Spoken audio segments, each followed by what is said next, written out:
গ্রাম অঞ্চলে বসবাস করার সবচেয়ে বড় সুবিধা হচ্ছে খড়ির চুলায় রান্না করা যায় আর গ্যাসটা লাগে না, গ্যাসের টাকা বেঁচে যায়। তো আপনারা জানেনই দেশে এখন গ্যাসের সংকট, গ্যাসের দামও অনেক বেড়ে গেছে আগের তুলনায়। সো সেক্ষেত্রে হচ্ছে যারা গরিব মানুষ তারা কিন্তু গ্যাস কিনে রান্না করা তাদের পক্ষে সম্ভব না। তো এটা হচ্ছে অনেক ভালো একটা সাইড গ্রামে বাস করার। তাছাড়া যারা হচ্ছে গ্রামের ধনী মানুষ তারাও কিন্তু এই খড়ির চুলায় রান্না করে। কারণ খড়ির চুলার রান্না একটা মজাই আলাদা। আর গ্যাসের চুলা, হ্যাঁ, গ্যাসের চুলাও ভালো সুবিধা। তবে আমার কাছে কেন যেন খড়ির চুলায় রান্না করা একটু বেশি মানে মজা লাগে। এইজন্য কষ্ট হলেও মজাটা বেশি লাগে খড়ির চুলা রান্নাতে। তো আমি ভাজা পুলি বানাচ্ছিলাম। এই প্রথমবারের মতো আমার চুলায় আমি পিঠা বানাচ্ছি। এটাই হচ্ছে প্রথম রান্না।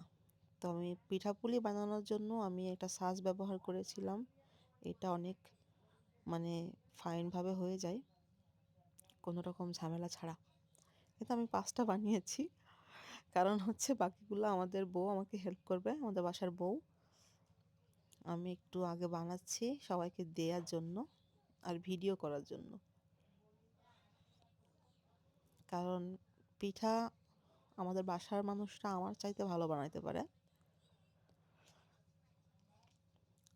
তবে আমার মনেই হয় যে সবাই মিলে এভাবে হচ্ছে বাহিরে খেলে অনেক ভালো লাগবে।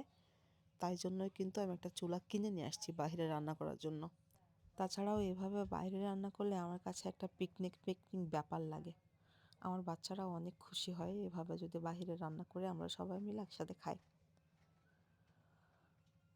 বিদেশে থাকতে এই মোমেন্টগুলো খুব মিস করতাম। মনে হইতো যে যখন যাব দেশে তখন এভাবে রান্না করে সবাই একসাথে খাবো। তো আলহামদুলিল্লাহ সেই সব স্বপ্নগুলো সব পূরণ হচ্ছে। আমার পিঠা ভাজি হয়ে গেল। আমি ভাজির পরে হচ্ছে এটা তেল ঝরিয়ে তুলে নিচ্ছি।